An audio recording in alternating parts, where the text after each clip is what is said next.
Hello everyone, আসসালামু আলাইকুম। সবার কি অবস্থা? নতুন একটি ভিডিওতে সবাইকে ওয়েলকাম জানাচ্ছি। আশা করছি সবাই ভালো আছেন। আজকের ভিডিওটা একটু অন্যরকম।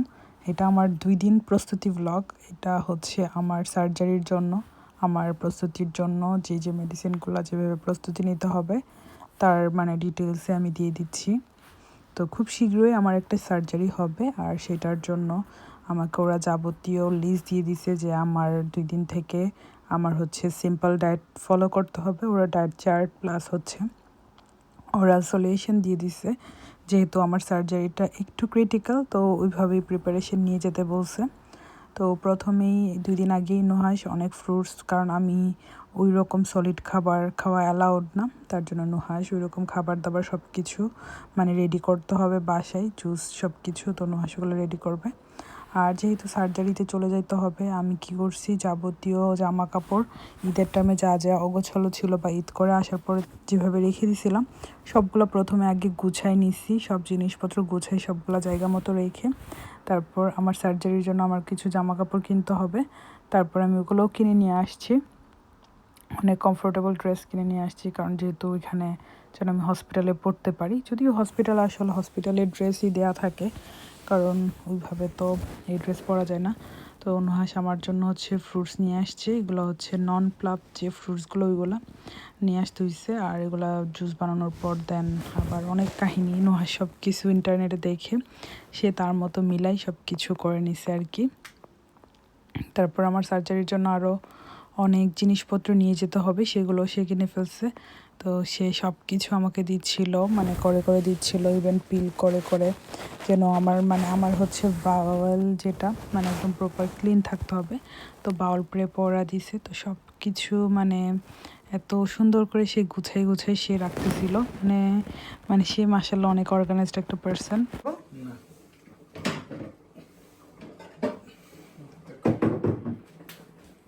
ও সব ভরে ভরে এরকম আলাদা আলাদা করে রাখতেছো। তাহলে আমি কতক্ষণ পর্যন্ত খেতে পারবো? লাস্ট এটা হচ্ছে ওটা। লাস্ট হচ্ছে জুস কতক্ষণ পর্যন্ত? সারাদিন খাইতে পারবা। রাতের থেকে পর্যন্ত? রাত 12টার পর থেকে সময় সব বন্ধ।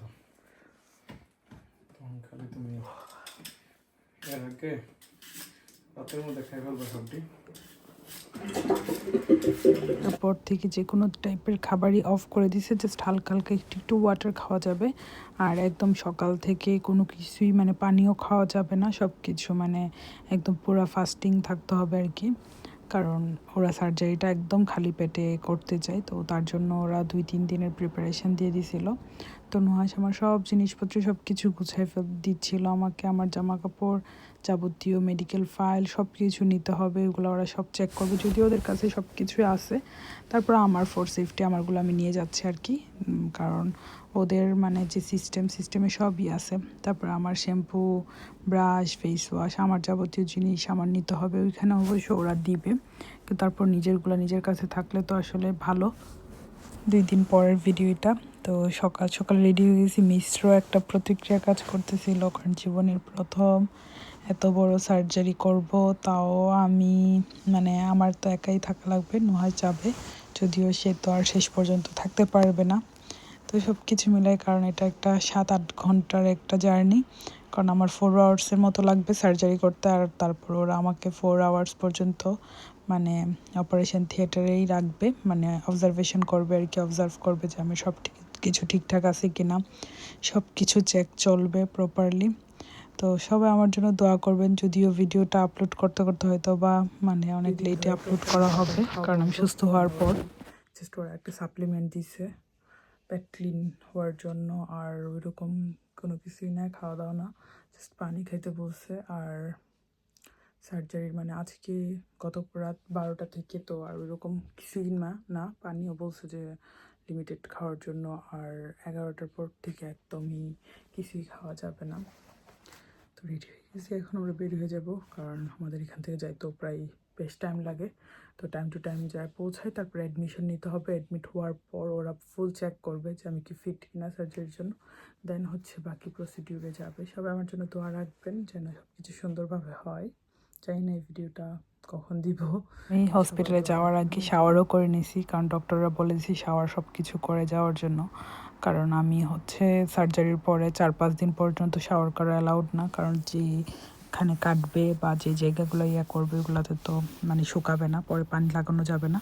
ওরা বলছে আমরা ওয়ান টাইম মানে ওয়াটার প্রুফ যে ব্যান্ডেজগুলো আছে ওগুলাই দিবে, বাট এই ব্যান্ডেডগুলো যদি বাই চান্স খুলে যায়, কারণ আসলে আমি রিস্ক আমিও নিতে চাই না, ডক্টররাও বলছে যে সব কিছু তো আসলে তো রিস্ক ওইভাবে করা যায় না। তো নুহাস ব্যাগ নিয়ে সে কিন্তু অনেক আপসেট ছিল। ইভেন সার্জারির টাইমে মানে যখন আমাকে নিয়ে যাই, তার চেহারাটা যে সে কী পরিমাণ মানে ভয় পাইছে, আর সে অনেক কান্নাও করছে। আমারও অনেক কষ্ট লাগছে, আমি অনেক বেশি ভয় পাইছি। ইভেন ভয়ে তো আমি মানে লাস্ট পর্যন্ত বলতে পারতেছিলাম না কী করব। তো আমার ওয়ার্ডে আমাকে দিয়ে দিছে, কারণ আমার নামে আমার ওয়ার্ড বুক করা ছিল। তো সব কিছু এখানে আমাকে ড্রেস দিয়ে দিছে, যে কি ড্রেস পরতে হবে সব কিছু চেঞ্জ করে ফেলছি।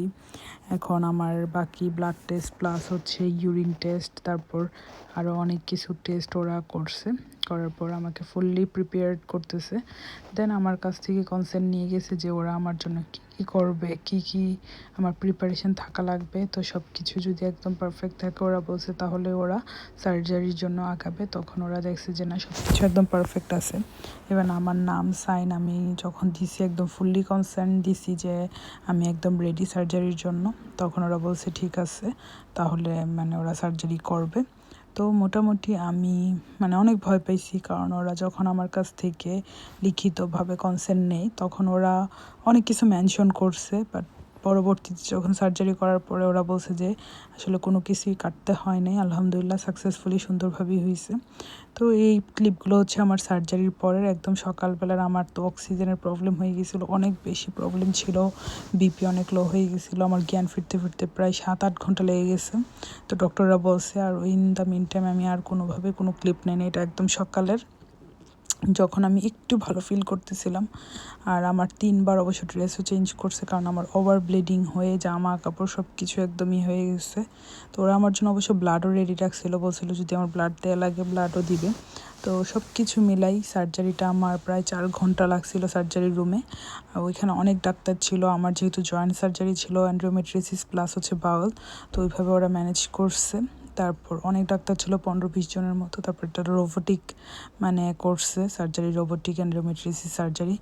তো যাই হোক, সব কিছু মিলে আলহামদুলিল্লাহ অনেক ভালো হয়েছে সার্জারিটা। সবাই দোয়া রাখবেন আমার জন্য।